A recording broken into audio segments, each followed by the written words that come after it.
손뼉 치는 게 심장이 좋다는 얘기를 들으시니까 더 열심히 치시게 되죠. 예.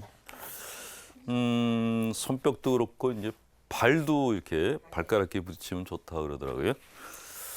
자, 저는 가톨릭 영성심리상담소 소장 홍성남 신부입니다.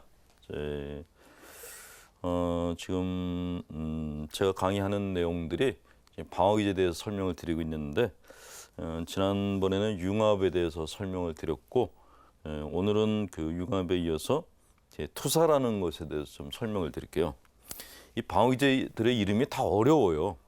근데 이 이름만 어렵지 실제 얘기를 들으면은 아 그거였구나. 이게 굉장히 이렇게 일상생활에서 쉽게 일어난 일들에 대해서 설명을 한 것이 대부분입니다. 예전에 그 가수 한 분이 그건 너라는 노래 부른 거 기억나세요? 네. 그건 너 때문이야? 예. 너 때문이야라는 건 이제 니 탓이오라는 거죠. 유난히 남의 탓을 많이 하는 분들이 있어요. 그거 왜 그럴까요? 내 탓을 안 하고 계속 남의 탓만 하는 분들이 있습니다. 모여서 얘기를 하는데 다른 사람들에 대한 칭찬을 못하는 분들이 있어요. 칭찬하는 걸 한 번도 못 듣고 아니 저 자매는 입만 열면 그렇게 남의 욕을 하지? 이런 그 험담의 습관이 된 분들이 있어요. 그분들이 갖고 있는 문제가 뭔가 또 굉장히 이렇게 눈치가 빠른 사람도 있습니다. 근데 이 눈치라는 것도 눈치가 두 가지가 있죠. 네. 쟤는 참 눈치가 빨라. 이거 칭찬이에요? 욕하는 거예요? 칭찬이죠, 이거는. 아, 쟤는 참 눈치가 빨라. 그러니까 어른들의 마음을 갖다가 미리 헤아려 가지고 자기가 알아서 딱 해놓는 거예요. 그런 사람들 만나면은 아, 참 머리 좋다. 그 눈치가 빠르다는 거는 저 사람 참 머리가 좋다 이런 얘기입니다. 그런데 이럴 때 눈치하고 눈치꾸러기라고 하는 게 있죠. 눈치꾸러기는 어떤 거죠? 네, 그냥 이 사람 저 사람 눈치 보고 되게 눈치꾸러기인 사람들은 이 눈빛이 늘 흔들려요. 그러니까 보통 건강한 사람들은 대화를 할 때 그냥 이렇게 쳐다본다. 1대1로. 눈치꾸러기인 사람들은 눈을 이렇게 내리깔거나 아니면 이렇게 두리번 하거나 뭐 죄 짓는 사람들은 눈을 보면 안다 그러는데 사람 마음이 이렇게 눈으로 많이 나타납니다. 저희도 이제 상담을 하면은 이제 상담 받으러 오시는 분들 있잖아요. 그러면 제일 먼저 보는 게 눈이에요. 나하고 눈을 마주 보는가? 눈을 어디다 두고 있지? 보면은 되게 이제 그 사람이 열등감이 많은지 뭐 어떤 문제가 있는지 대충 이제 짐작을 할 수가 있는데 되게 본당 안에서 너무 이렇게 그 부정적인 눈치가 빠른 사람들이 있어요. 그런 사람들 꼭 이렇게 천덕꾸러기 같이 보이는 경우가 많습니다. 그게 왜 그럴까? 또 남의 마음을 난 다 알아 이렇게 또 호언장담하는 분들이 있어요. 그건 왜 그럴까요? 남의 마음이 다 보여 이런 분들. 그분들이 갖고 있는 문제는 또 뭘까요? 또 가톨릭도 그렇고 개신교도 그렇고 뻑하면은 마귀를 찾는 분들이 있어요. 화를 내면 분노마귀, 질투하면 질투마귀, 욕심부리면 탐욕마귀. 그냥 마귀라는 마귀는 다 갖다 붙이는 거예요. 이분들은 왜 그럴까요? 자, 지금까지 제가 몇 가지 얘기를 해드렸는데 이게 한 가지 증상 때문에 나타나는 현상입니다. 그게 바로 투사라는 거예요. 투사. 이 투사라는 방어기제를 쓰는 분들이 갖고 있는 공통적인 그런 징후들이에요. 이 투사가 신앙인들이 의외로 많은 분들이 갖고 있어서 좀 자세히 하실 필요가 있습니다. 투사는 자신의 생각이나 욕구, 감정 등을 다른 사람의 것으로 지각하는 것이다. 내가 적개심을 갖고 있으면서 다른 사람이 그럴 것이다 라고 생각하는 것, 이게 투사라고 합니다. 자, 내가 사람과 사람이 만났어요.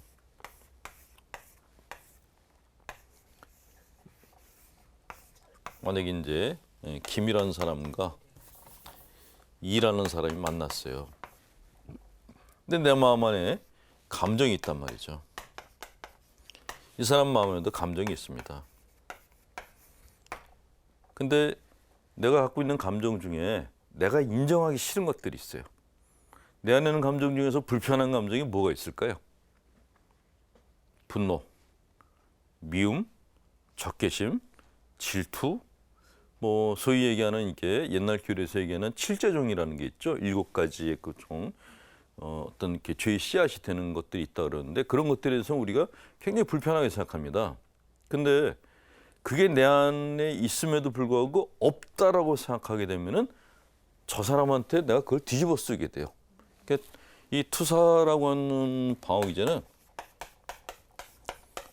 좀 책임 전가, 심하게 말하면 모함, 이런 그 형태를 갖다 갖고 있다라는 것이죠.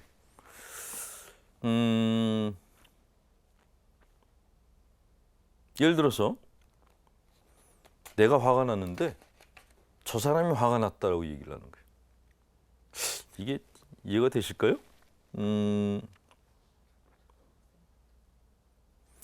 저 사람은 도둑놈 심보야. 그걸 내가 어떻게 알 수 있죠? 저 사람이 도둑놈 심보라는 걸 내가 어떻게 아냐고요. 이 사람이 이 사람 아무리 봐도 도둑놈이야. 도둑놈 심보를 갖고 있어. 응? 이 사람 못된 사람이야. 이 사람이 도둑놈 심보를 가지고 있다는 걸 내가 어떻게 알까요? 내가 똑같은 도둑놈 심보를 갖고 있으니까 아는 거예요. 그러니까 도둑이 도둑을 알아보는 겁니다. 내가 마음 안에 분노가 있기 때문에 저 사람이 화가 난 걸 아는 거예요. 내가 미움이 있기 때문에 저 사람이 미움 감정이 있다는 걸 아는 겁니다. 근데 사실은 상대방이 내가 가진 것만큼 그렇게 화가 안 날 경우가 있는데 내가 화가 많이 났을 때 그걸 인정하기 싫어요. 그럴 때 저 사람이 화가 많이 났어라고 얘기한다는 거죠. 그게 투사라는 거예요. 투사라는 건 저쪽에다가 집어 던진다는 거예요. 이렇게. 그러니까 누명을 씌운다는 거죠. 자, 일반적으로 사람들은 자신의 욕구나 행동 경향이 존재하기 때문에 다른 사람의 욕구나 행동 경향을 쉽게 감지할 수 있다. 욕심쟁이가 다른 사람들의 욕심을 안다. 즉, 다른 사람의 단점이 잘 보이는 것은 자신이 그것을 가지고 있기 때문이다. 그랬어요. 다른 사람에 대해서 별로 욕도 안 하고 험담도 안 하는 분들이 있습니다. 그런 분들은 왜 그럴까요? 그런 분들은 자기 마음이 편안해서 그런 거예요. 자기 마음이 불편하고 뭐가 이렇게 막 부대껴요. 그런 분들이 다른 사람 마음에 있는 걸 갖다 잘 읽어낸다는 거죠. 그게 투사라고 하는 겁니다. 또 자신이 부정적으로 보면서 다른 사람이 자기를 그렇게 볼 것이라고 생각하는 경우도 있다. 그랬어요. 저 사람이 날 미워해요. 그 사람은 사실 날 미워하는 게 아닌데 사실은 내가 저 사람을 미워하는 건데 마치 그 사람이 날 미워하는 것처럼 그렇게 얘기하는 경우도 토사라고 얘기하는 겁니다. 이게 그 남자애들하고 처녀애들하고 이렇게 연애할 때도 이런 일들이 빈번하게 일어나요. 그 처녀애들이 사실 이렇게 처녀 총각들이 만나면은요, 이렇게 뭐랄까 그걸 이제 JQ라고 하는데 잔머리 지수라고 그러거든요. 이 잔머리 돌아가는 거는 총각들보다 처녀들이 훨씬 더 빠릅니다. 그렇게 안 그러셨던 것 같은 얼굴 하지 마세요. 그걸 투사라고 하는 겁니다. 예, 신랑하고 만나서 연애할 때 어떠셨어요? 신랑 이렇게 남자친구 만나서 연애하는 처녀들은 거의 다 여우예요, 여우. 예. 꼬리가 9개 달렸단 말이죠. 그 남자의 마음을 갖다 막 뒤집다 흔들어놔요. 그래서 남자애들은 그러고 나면 집에 가자면 질질 짜는 거죠. 예. 그런 아들을 보는 엄마들은 또 속이 뒤집히는 거고. 예. 근데 그 여자애들이 가끔 이제 남자애가 싫어졌어요. 헤어지고 싶을 때 뭐라고 말을 할까요? 어떻게 하셨어요? 헤어졌을 때? 헤어진 적이 없는데. 처음 만난 그 남자가 지금의 남편이에요? 그래요? 그것도 문제인데? 네, 여자애들이 남자친구하고 헤어지고 싶을 때 그 전에 무슨 말을 하냐면요. 내가 싫으면 언제라도 떠나도 좋아. 이렇게 얘기를 해요. 그 얘기는 내가 지금 네가 싫어졌어라는 그 얘기예요. 근데 남자애는 내가 그럴 리가 없어 이렇게 순진하게 또 대답을 하는 거예요. 근데 사실 여자들이 그런 얘기 할 때가 떠날 때가 됐다는 거죠. 또 뭐 예를 들면 뭐 이렇게 그런 비슷한 얘기. 그러니까 사실은 네가 싫은데 근데 그 말을 갖다 그렇게 안 하고 네가 나를 싫어한다면 그래서 이 떠나는 거의 책임은 헤어지는 거의 책임은 내가 아니고 너한테 있어. 이게 투사라는 거예요. 투사. 그러니까 이 투사라는 방어 기제를 쓰게 되면은 굉장히 이렇게 식별하기가 어려워요. 근데 그래서 이 투사 같은 경우에 신앙생활에도 굉장히 많은 영향을 미치기 때문에 일상생활뿐만이 아니라 그 투사에 대해서 좀 자세하게 들여다보실 필요가 있습니다. 자, 투사의 반응 중에 하나, 투사가 갖고 있는 중후군 중에 하나는 과민 반응이라는 게 있습니다. 우리가 사람을 만나면은 그 사람에 대해서 이렇게 어떤 감정적인 반응을 보이기 마련이죠. 근데 그 반응이 적당하지가 않고 과민 반응을 보일 때가 있습니다. 이거는 심리적으로 문제가 있을 때 우리가 과민 반응을 보이는 거죠. 다른 사람들의 특정한 행동에 지나치게 민감하게 반응하면서 그것에 대해서 심하게 부정적 반응을 보이는 사람의 심리에 투사가 개입돼 있다라고 얘기를 합니다. 성당에 젊은 본당 신부가 왔어요. 이 젊은 본당 신부가 오니까 동네 젊은 아줌마들이 나도 성당 갈래. 그리고 아주 이쁘게 차려입고 성당에 왔어요. 누가 제일 싫어할까요? 신자들 중에서 누가 제일 싫어할까요? 이쁘고 잘 차려입은 젊은 여자들이 오면 제일 싫어하는 게 할머니들이 싫어해요. 할머니들이 뭐라고 얘기를 하죠? 저것들 우리 신부님 유혹하려고 왔다고 좀. 저것들 조심해야 된다고 막 그렇게 얘기합니다. 근데 왜 젊은 여자들에 대해서 할머니들이 경계할까요? 왜 미워할까요? 사실은 내가 그 젊은 신부님 옆에 있고 싶은 거예요. 근데 거기 못 있으니까 그 억울한 마음이 있는데 그를 나 억울해요라고 얘기해봐야 그 젊은 신부가 들은 척도 안 하거든요. 그러니까 그 젊은 여자들한테 덤태기 쓰는 거예요. 저것들 가까이 하면 안 됩니다. 뭐 신부님은 이렇게 뭐 사절에서 삶을 살아야 됩니다. 그렇게 얘기하시는 건데 그렇게 얘기하는 그 할머니들 마음 안에는 다른 게 있다는 거죠. 그게 투사라고 하는 겁니다. 뭐 본당 신부들이 본당에서 이제 사목을 하다 보면은 뭐 여러분들하고 만나야 되는데 젊은 신부들은 젊은 사람들하고 있고 싶죠. 근데 연세 드신 분들하고 이렇게 만나면은 일단 할 얘기가 없잖아요. 그 연세 드신 분들은 또 이렇게 본당 신부가 옆에 있으면 가까이도 안 와요. 그냥 이만큼 떨어져 계시죠. 제가 전에 본당 사목을 할 때 신자분들이 할머니들이 식사 초대를 하셨어요. 밥 먹으러 갔는데 밥상에 저 혼자만 앉아 있는 거예요. 다들 왜 싱크대에 가서 다 붙어 계셔 거기 가서. 내려오시라 그래도 안 내려와요. 그냥 앉아가지고 이렇게 상을 받아놨는데 꼭 제사상 받아놓은 기분이 드는 거예요 이게. 그 연세 드신 분들은 이렇게 본당 신부님이 어렵다 이제 그런 생각을 가지셔서 가까이 못 오시는데 사실 어려워서 못 내려오는 그분들의 마음 안에는 뭐가 있냐면 본당 신부가 나를 불러서 내 옆에 앉혀줬으면 이런 마음이 밑에 깔려 있다는 거예요. 근데 이 젊은 본당 신부들은 되게 이렇게 거기까지 모르거든요. 그러니까 그냥 오세요. 그래도 안 오시면 그냥 저 먹고 갑니다. 그래서 지 혼자 먹고 가는 거예요. 가고 나면 또 이렇게 날 안 불러줬다고 또 섭섭해들 하시죠. 그게 이제 투사 때문에 그런 거예요. 투사 때문에. 예.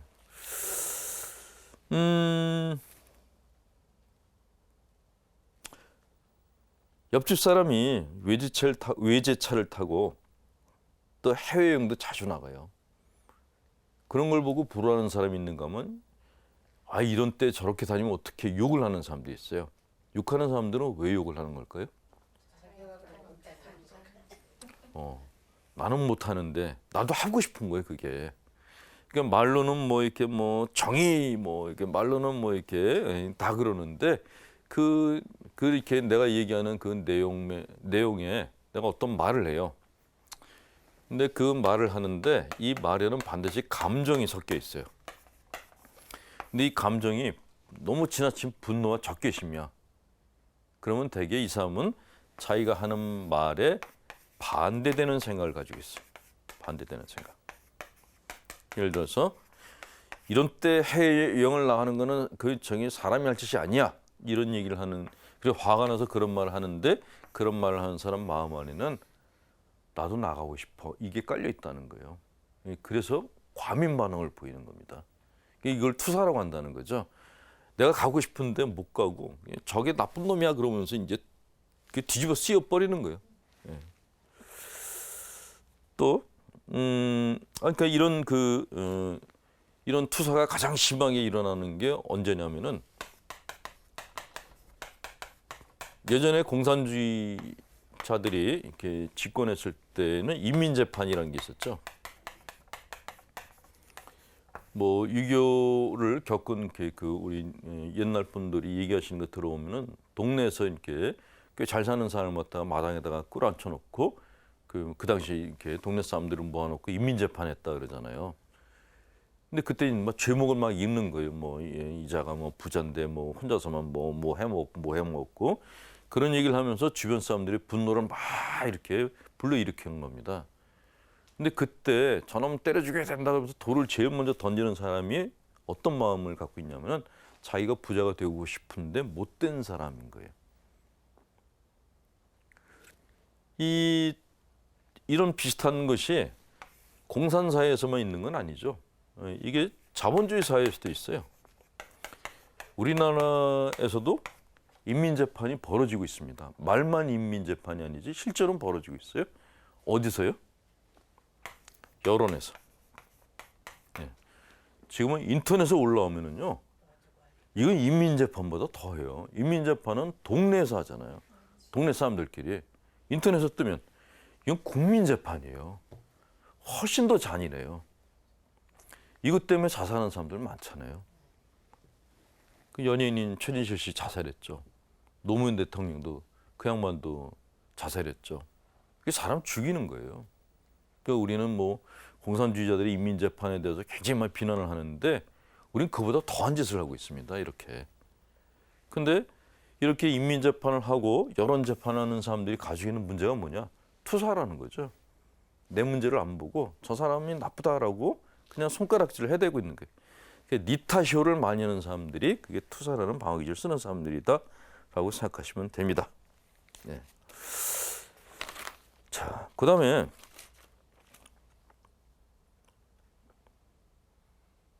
본당에 그 젊은 신부님들을 죽어라고 따라다니는 여인들이 있어요. 본당 신부님 따라다니는 여인들 없으세요? 아 예. 예.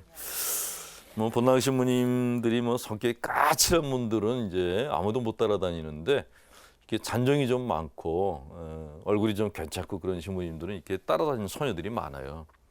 근데 그렇게 따라다닌다 그래서 그게 다 100% 결혼하고 그럴 수가 있나요? 안 그렇거든요. 그리고 그렇게 따라다니는 이제 처녀들을 갖다가 보통 이제 심리학에서 이제 스토커라고 얘기를 하는데 이게 집요하게 뒤를 쫓아다니는 거죠. 자, 이 스토커인 사람들이 투사라는 방어 기제가 아주 심한 사람들입니다. 그 예를 들어서 연예인들 뒤를 쫓아다니는 그 사람들 있잖아요. 그 연예인의 전체를 보고 있는 게 아니고 그 연예인의 일부만을 보는 거예요. 딱 내 마음에 드는 그 부분. 근데 젊은 신부들을 따라다니는 그 처녀들도 똑같아요. 그 신부의 어느 한 단면만 보고 따라다니는 겁니다.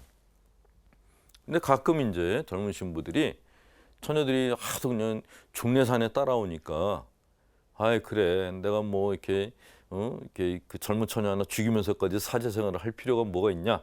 가끔 벗고 나가는 친구들이 있는데 벗고 나가서 결혼하자 그러면 그 처녀가 그런데요.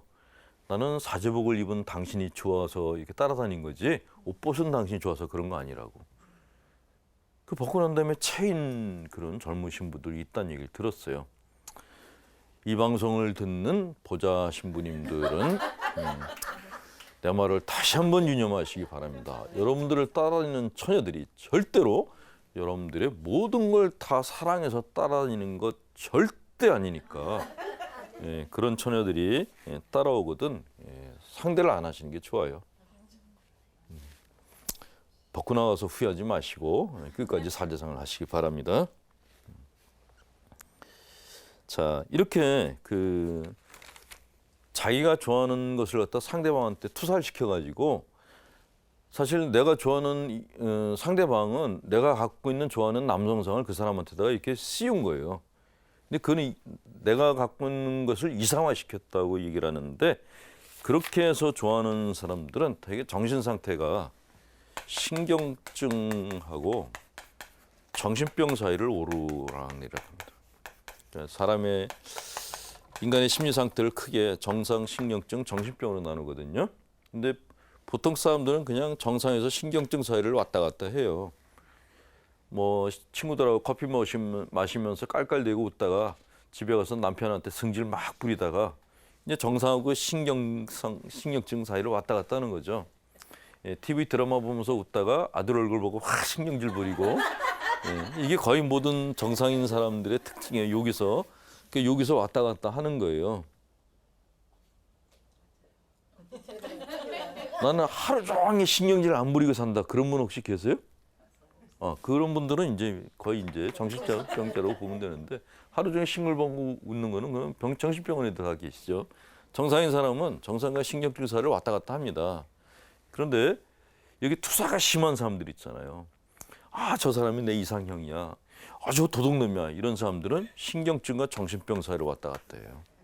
그러니까 좀 더 증세가 심한 사람들인 겁니다. 이분들하고는 대화가 잘 안 돼요. 그냥 이렇게 무슨 뭘 요구할 때에도 그냥 이렇게 하면 안 될까? 이게 아니고 그냥 큰 액션을 벌이고 소리 지르고 그냥 욕을 해대고 이런 사람들은 사실 신경증, 정신병 사이를 왔다 갔다 하는 심리 검사를 받아야 되는 거예요. 자, 투사라는 것이 우리가 흔히 쓰고 있는 것인데 이렇게 투사가 심하게 쓰는 사람들은 심리적 증상이 있습니다. 일단 자기 경계가 경직돼 있어요. 제가 지지난주인가 설명을 드렸을 때 사람과 나와 너 사이에는 이 경계가 필요하다 그랬습니다. 그 일정한 거리감이 필요하다고 그랬어요. 건강한 거리감. 이게 너무 밀착돼 있으면 곤란하다는 거죠. 지난번에 말씀드린 융합이라는 것은 나와 너가 그냥 붙어버린 거예요. 이러면 숨도 못 쉬죠. 내 생각도 없고 그냥 남이 하는데 끌려가야 되고 늘 붙어 있어야 되고. 그러니까 건강한 사람들은 그래서 나와 너 사이가 이게 아무리 부모 자식 간이라 하더라도 이게 거리가 있어야 된다는 거죠. 내 방하고 네 방이 차이가 있어야 된다는 거예요. 근데 문제는 이런 거리감만 문제가 아니라 내가 가지고 있는 이 벽이 있어요. 사람 마음 안에는 다 이게 벽들이 있거든요. 근데 이 벽에 그 출구들이 있습니다. 이 출구들을 통해 가지고 저 사람하고 나 사이에 이제 감정이 이제 교류가 돼야 되거든요. 이쪽에서 나한테 감정이 와야 돼요. 그래서 나도 이쪽으로 감정을 보내야 됩니다. 근데 저쪽에서 오는 감정이 내 안에 들어오려면 여기에 출구가 있어야 되거든요. 이렇게 열린 오픈 게이트가 있어야 되는데 이 투사가 심한 사람들은 이게 없어요. 이게 다 꽉 닫혀져 있습니다. 남이 해주는 말이 안 들려요. 그래서 자기 경계가 경직돼 있어가지고 이분들의 특징이 고집불통들이 많아요. 대화를 하지 않으려고 그러고 그냥 내 것만 주장을 하는 거예요. 내 것만. 그러니까 상대방 얘기 들으면서도 다시 자기 얘기만 하는 거예요. 그러니까 이제 상대방은 가슴이 터질 지경이죠. 답답해가지고. 이걸 어떻게 얘기를 해야 되나. 자, 또 이렇게 투사가 심한 사람들은 다른 사람들과의 교류가 적어요. 예. 여러분들은 친구가 몇 사람이나 되세요? 친구. 내가 외로울 때 딱 전화 걸어가지고 내 속상한 마음을 얘기할 수 있는 친구가 한 사람 이상 다 되세요? 그게 한 사람도 없다. 그러면 그분은 우울증에 걸렸을 확률이 높아요. 전화통을 들었는데 어디 전화 걸 데가 없어요. 이분이 세상에서 제일 불쌍한 분이에요. 돈 없는 사람이 불쌍하다? 아, 절대 아니에요. 절대 아니에요. 제가 본당 사목하면서 뭐 부자 동네에서도 사목해보고 가난한 동네에서 사목을 해봤어요. 근데 돈이 아무리 많아도 내가 전화 걸 데가 없어. 내 하소연을 어디 할 데가 없어. 이분들이 제일 불행해요. 그러니까 미국의 부자들은 자기 얘기를 어디에다가 하소를 못하니까 돈을 주고 정신과 치료를 받고 돈을 주고 상담을 받는 거예요. 그러니까 돈 주고서 그런 사람들을 갖다 찾아가는 사람들은 사실 굉장히 외로운 사람들인 거죠. 근데 돈이 없는데도 건강하신 분들 많아요. 그분들은 왜 그럴까요? 이거를 풀 때가 많은 거예요. 이 모임도 있고 뭐. 그래서 저는 개인적으로 그 성당에 나오시는 신자분들이 단체 가입을 여러 군데 하신 분들 보면은 참 좋아 보이는 게, 그러니까 여기 가서 어울리고 거기 끝나면 여기 가서 어울리고 그냥 하루가 굉장히 바쁘신 거예요. 그런 분들이 굉장히 건강하세요. 심리적으로 건강하고 신체적으로도 건강하십니다. 근데 갈 데가 없어가지고 그냥 하루 종일 방콕하는 분들이 있거든요. 방에 콕 쑤셔 박혀가지고 아무것도 안 하고 그냥 하는 일이 테레비만 보는 분들. 이분들이 제일 문제란 말이죠. 근데 이 투사가 심한 분들이 바로 친구가 없다는 거예요. 왜냐하면 투사가 심한 사람들은 오해를 많이 하거든요. 저게 날 싫어할 거야. 내가 전화 걸면은 분명히 이게 이 시간에 왜 전화했지? 그러면서 아마 속으로 안 좋게 생각할 거야 라고 사실 자기 생각인데 그걸 상대방한테 뒤집어 쓰면서 전화를 못 거는 거예요. 그게 문제라는 거죠. 이 건강한 사람들은 내가 힘들잖아요. 그럼 일단 이 시간에 전화해도 될까? 그래도 걔가 내 친구인데 받아주겠지? 그러면서 전화를 걸어요. 일단 전화 걸어가지고 나 피곤해 그러면서 끊거나 아니면은 너 힘드냐 하고 전화를 받아주거나, 그건 저 사람이 선택할 문제잖아요. 내가 결정할 문제가 아니거든요. 건강한 사람들은 나는 일단 걸고 뭐 선택하는 건 그건 네 문제야라고 그렇게 생각합니다. 근데 투사가 심한 사람들은 자기가 미리 생각하는 거예요. 내가 전화 걸면 제가 틀림없이 싫어할 거야. 그럼 안 걸어요. 안 걸으면서 미워하는 거예요. 저 사람은 아무것도 모르고 저게 날 갖다 미워하니까 그래서 너 때문에 내가 전화를 못 거는 거야. 그러면서 한밤중에 그냥 엄한 친구를 갖다가 미워하는 그런 이렇게 해프닝을 벌인단 말이죠. 그게 투사라는 방어기제 갖고 있는 특성이다. 친구는 정말 중요합니다. 저희들도 마찬가지, 저희들도. 이 친구를 얼마나 다양한 사람들을 가지고 있는가 하는 것이 나이를 먹으면서 점점 더 중요해지기 시작해요. 보통 이제 우리는 젊었을 때 친구를 잘 만나야 된다, 그렇게 얘기를 하잖아요. 맞는 말이죠. 아이들이 어렸을 때부터 이렇게 자기 동년배들하고 또래 관계 맺는 게 굉장히 중요하거든요. 동네 형들, 동네 동생들하고 관계를 맺는 게 굉장히 중요합니다. 그 나이를 먹으면서도 그런 친구들을 갖다가 이렇게 좋은 친구들을 많이 가진 사람들은 그 친구들하고 하나의 세트를 만들어 가지고 나중에 사업을 같이 하거나 아니면 자기가 사업하는데 도움을 받거나 그래요. 그런 오래된 친구들일수록 이제 도움을 주는 경우가 많거든요.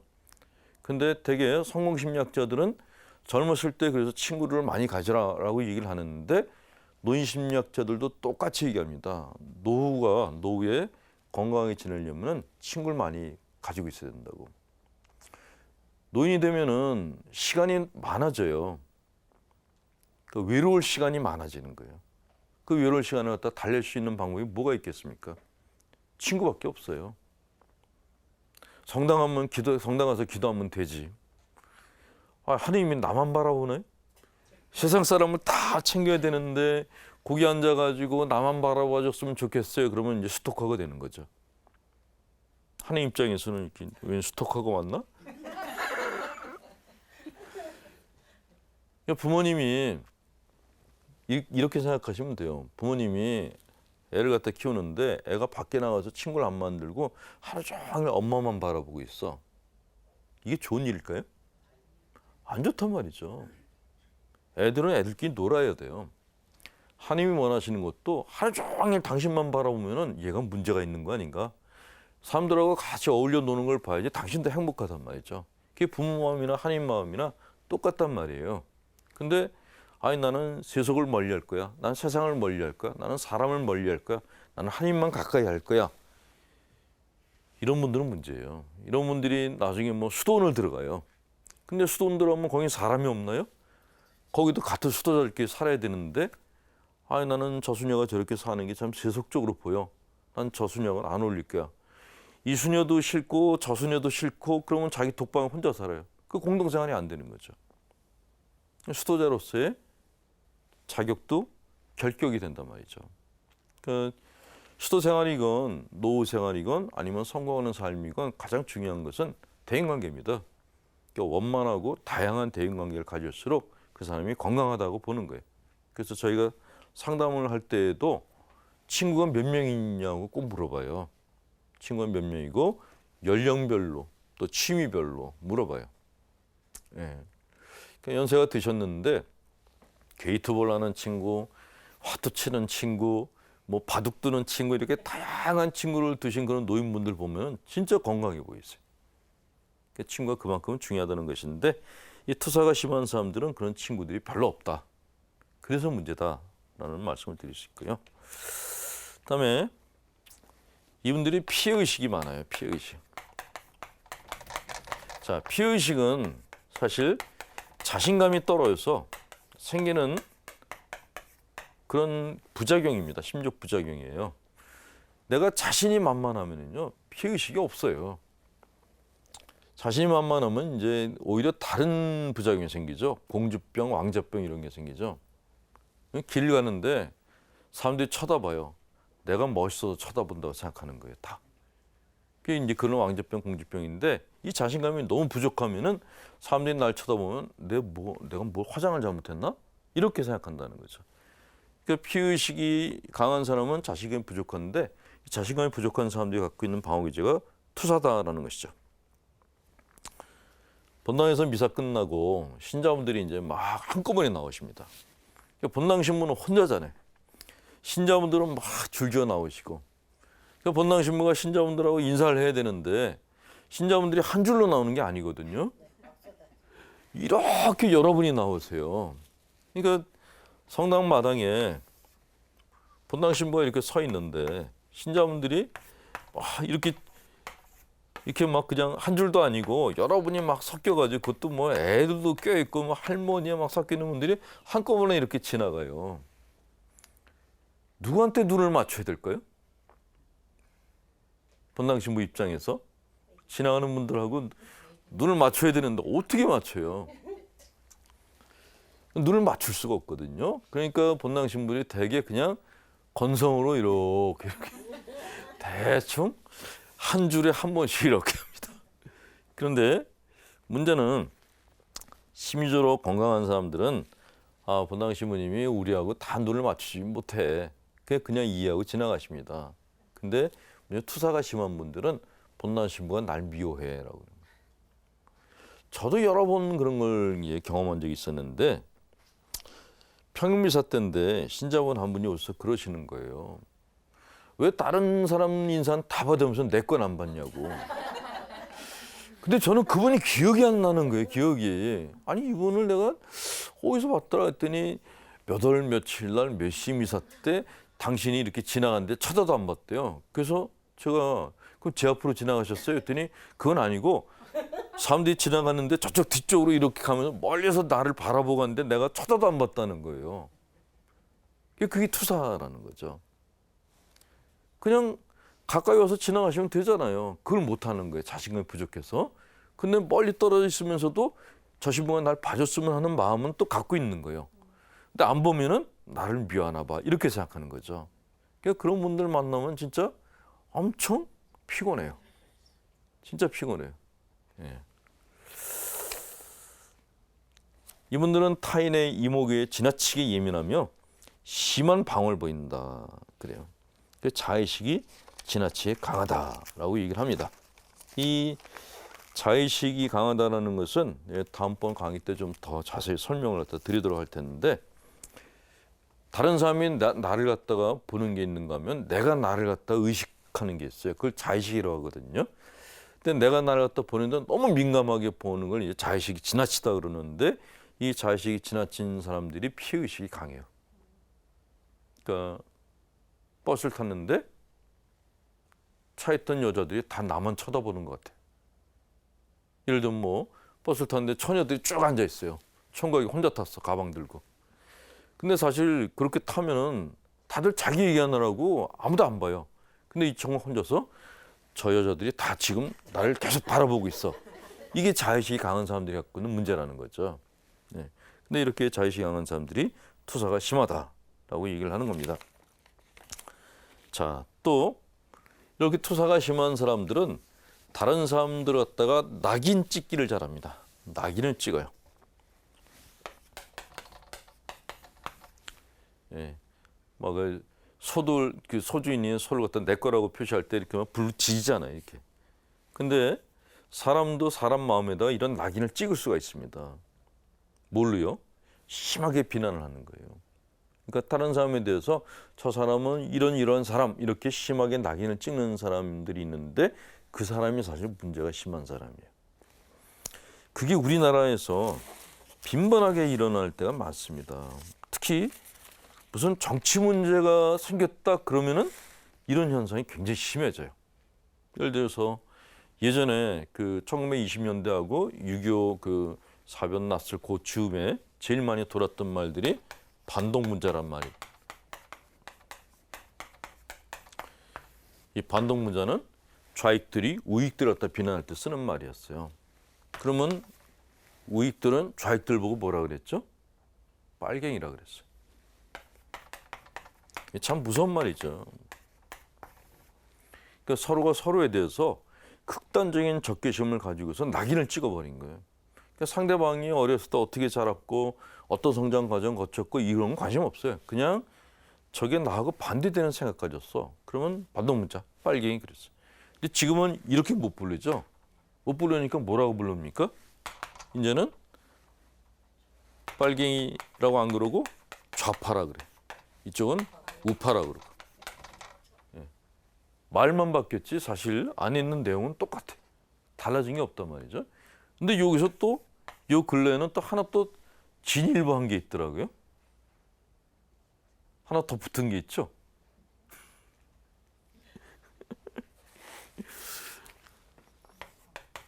종북이래요. 네. 또 이쪽에서는 종박이래요. 네. 박근혜 대통령을 추정한다는 거죠. 근데 이 말들이 결국 여기에서 이렇게 나온 거예요. 달라진 게 하나도 없어요. 계속 이렇게 연장되고 있는데 이게 문제는 뭐냐? 이 좁은 땅 안에서 함께 살면서 서로 적개심을 가지고 있다는 게 문제예요. 그 계속 아니 여러분들 생각해 보세요. 만약에 본당에서 내가 싫은 사람이 한 사람이 더 있어요. 만약 어떤 자매가 너무너무 싫어요. 그럼 성당 갈 때가 어떨까요? 성당 가는 게 불편해져요. 만날까 봐. 진짜 불편하거든요. 근데 한 나라에서 서로 미워하는 적개심을 가지고 있는 두 그룹이 있어요. 얼마나 사는 게 불편하겠어요. 그러니까 누가 옳으냐 그르냐를 떠나가지고 내가 저 사람에 대해서 적개심을 가지고 있는 거는 그것 자체로 문제예요. 그런 적개심은 사실 그 사람은 적개심을 가진 사람의 심리 상태가 그렇게 건강하지 않을 때 그런 적개심을 갖는 겁니다. 그래서 예수님이 미워하지 말라고, 원수를 사랑하라고. 그래서 그걸 강조하셨던 거였죠. 복음서에 나와 있는 그 메시지들은 개인적인 메시지인과 동시에 정치적인 메시지이기도 합니다. 네, 중요한 말씀들이 복음서에 굉장히 많이 있죠. 그래서 우리나라가 갖고 있는 큰 문제가 두 개가 있다고 그러죠. 우리나라는 가장 큰 게 남북 분단이에요. 이것만큼 또 심각한 문제가 남남 분열이에요. 남북이 적으로 보고 있는 데다가 밑에서 같이 살고 있는 남녘에 같이 살고 있는 사람들끼리 또 서로 적으로 여기고 있어요. 그 제가 본당에 있을 때 신자분들이 그 이제 회식하는 자리에서 정치 얘기를 못 하겠어요. 하지 말라고. 평소에 잘 지내는 양반들이 정치 얘기만 나오면은 그냥 쌈박질나기 바쁜 거예요. 이 정치라는 게 사실 서로 신념이 다르고 그래서 서로 대화를 해야 되고 그 정책을 가지고 얘기를 해야 되는데 그냥 나는 저놈이 그냥 싫다는 거예요. 저게 뭐 무슨 당이라서 싫고 무슨 당이라서 싫고. 근데 같은 성당에 나오는 신자들끼리 당적이 다르다고 해서 그렇게 서로 비하면은 복음적인 공동체를 어떻게 만들어요? 그래서 내가 나하고 밥 먹을 때 절대 정치 얘기하지 말라 그랬어요. 근데 어떤 본당에서 꾸역꾸역 정치 얘기를 하길래 그냥 모가지를 잘라버렸어요. 사무위원회에서. 하지 말라 그랬잖아. 진짜 사람과 사람 사이의 분열과 미움을 만드는 그런 근본적인 거는 아예 그 싹스 없애버리는 게 좋습니다. 함께 살아야 되는데 이 좁은 땅덩이에서 우리나라 땅덩이 뭐 크기나 해요? 우리가 살고 있는 땅덩이가 섬이에요, 섬. 북쪽으로 못 가잖아요. 북쪽이 잘렸죠. 이런 사각형 안에서 살고 있는 거예요. 우리 일본보다 더 작은 땅덩이에서 살고 있습니다. 여기에서 그냥 5천만여 되는 사람들이 바글바글 거리고 살고 있는데 거기서 다시 또 손가락질을 해대면 어떻게 살겠다는 거예요. 그게 참 답답한 노릇이죠. 자, 마지막으로 마귀에 대한 얘기를 좀 할게요. 이 뻑하면 마귀를 찾는 분들의 문제가 뭐냐. 이 마귀는 사실 실제하죠. 악의 세력은 실제해요. 근데 문제는 사람의 마음 안에 이 악한 성향이 있다는 거예요. 사람의 마음은 사실 이렇게 극과 양극이 같이 공존하고 있습니다. 아주 선한 마음이 있는가 하면은 아주 악한 마음도 같이 있어요. 이 선과 악이 공존하고 있는 것이 인간이기 때문에 그래서 인간은 천사가 아니라고 하는 거예요. 그러니까 사람 마음은 이제 스펙트럼 같은 게 있거든요. 이쪽은 아주 선해요. 이쪽은 아주 악해요. 근데 또 열분 악의 성향이 점점 열버져 가는 게 있는가 하면 또 선의 성향도 이렇게 열버져 가고 이게 이 스펙트럼 안에서 사람 마음이 구성이 됩니다. 그러니까 그래서 우리가 악한 사람을 알아볼 수가 있고 성인들을 알아볼 수가 있는 거죠. 근데 그럼 건강한 사람은 어떤 사람인가? 이런 내 안에는 선한 성향과 악한 성향이 다 같이 있어. 이렇게 인지를 하는 사람들이 제일 건강해요. 근데 그렇지가 않고 마귀를 심하게 찾는 사람들은 내 마음 안에는 악한 게 하나도 없어라고 생각하는 사람들이에요. 내 안에 악한 성향이 하나도 없으려면 어떻게 해야 되죠? 내 안에 악한 성향은 전부 내가 만든 게 아니라 마귀가 만드는 거야 라고 마귀한테 탓을 돌리는 거예요. 이거를 투사라고 하는 거죠. 네. 그래서 뭐 이렇게 웃기는 얘기로 그런 얘기가 있어요. 마귀들이 하나님한테 소송을 걸었대요. 내가 하지도 않는 짓을 갖다가 자꾸 사람들이 내 탓이라 그런다고. 마귀들도 억울하죠. 자기들이 한 나쁜 짓이 아닌데도 뭐 분노마귀, 질투마귀 뭐 뻑하면 갖다 붙여대고 범죄의 그런 원조처럼 얘기를 하니까 자기들 억울하다 그런다는데 이렇게 심하게 자기 마음 안에 있는 어둠을 갖다 밖으로 투사를 시키게 되면은 이게 그냥 그걸로 그냥 문제가 끝나느냐? 안 그렇다는 거죠. 자, 이 마귀 컴플렉스에 대해서 니체라는 철학자가 이런 얘기를 했습니다. 기독교의 영향으로 많은 사람들이 내부 인격을 신과 악마로 분열시켜 놓고 싸움으로써 내전 상태에 빠져 있다. 항상 통제하거나 외부로 투사해 버림으로써 내면 세계가 분열돼 있다. 그랬습니다. 또 많은 사람들이 자신의 내부에서 받아들이기 힘든 부분을 억압하고 이를 외부의 대상에 투사하여 그것에 악마라는 이름을 붙이고 그것과 싸우고 있다라고 얘기를 했는데 니체뿐만이 아니라 심리학자 중에 융이라고 하는 심리학자가 있습니다.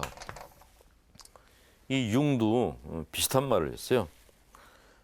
융은 니체의 견해와 많은 유사점을 보였다. 융은 말하기를 인간의 마음 안에 있는 이 어두운 부분을 그림자라 그랬습니다. 그림자. 밝은 부분이 있는가 하면은 그림자치고 어두운 부분이 있다 그랬는데 이 그림자의 개념을 얘기를 하면서 이렇게 얘기했습니다.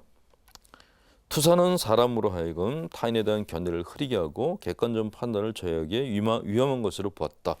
그러니까 내 안에 있는 그림자를 외부에 투사함으로써 자신의 인격의 한 부분은 적대적인 쪽에 남게 되며 소외된 그림자는 적이 되어 보복을 가해온다. 그러니까 내 안에 있는 어두운 부분을 갖다가 내가 이것도 내 거거든, 나거든요. 이게 내가 아니라 그러면은 내 안에 있는 그림자가 나한테 보복을 한다는 거예요. 그 보복으로 나타나는 게 악몽이라는 거죠. 꿈에서 막 쫓기는 꿈을 꾸는 게 내 안에 있는 그림자가 나한테 보복을 하는 것이다. 라고 그렇게 설명을 했습니다. 예. 자, 근데 투사를 갖다가 왜 하는가? 투사를 왜 하는가? 이 투사는 자기 욕구가 좌절되는 것보다 고통을 덜 받게 된다. 그러니까 내 안에 우리는 성당에서 자기 성찰을 하라 그러잖아요. 근데 내가 내 안에 있는 어두운 걸 본다는 게 이게 별로 좋은 일이 아니고 불편하거든요. 그러니까 밖에다가 자꾸 전가시키는 거예요. 예. 나는 깨끗한 사람이라고 그렇게 생각하고 싶은 거죠. 근데 그렇게 하게 되면 내 안에서 분열이 일어난다. 그리고 엉뚱한 사람들이 누명을 뒤집어 쓰게 된다는 거죠. 그래서 가톨릭 교회에서는 그래서 투사를 하는 사람들일수록 네타시오를 하라 그래요. 예. 이 네타시오 운동이라는 거는 모든 게 나 때문이야가 아니고 내 안에 있는 문제를 갖다가 제대로 봐라. 그런 의미에서 네타시오 운동을 갖다가 벌인다는 것입니다. 예. 자,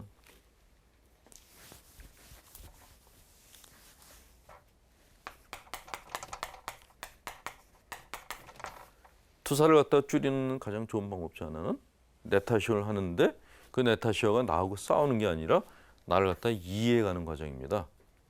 남이 날 이해해주면 좋죠. 내가 날 이해해도 똑같이 기분이 좋습니다. 그렇게 자기를 이해하는 과정에서 이 투사라는 방어 기제가 점점 약해져 갑니다. 그리고 이게 약해지면서 사람들을 제대로 볼 수 있게 되고 내가 자신감이 생기고 피의식이 줄고 남들과 당당하게 사귈 수가 있어요. 그래서 사람이 갖고 있는 이 방어 기제들을 정확하게 이해하시는 것이 여러분들이 건강한 신앙생활을 하는데 정말 중요합니다. 그래서 제가 계속해서 방어 기제를 다 설명을 하고 있는데 듣는데 별로 어려움이 없으셨는지 좀 이렇게 걱정이 되기도 하는데 그래도 졸지 않고 잘 들으셔서 감사합니다. 수고하셨어요.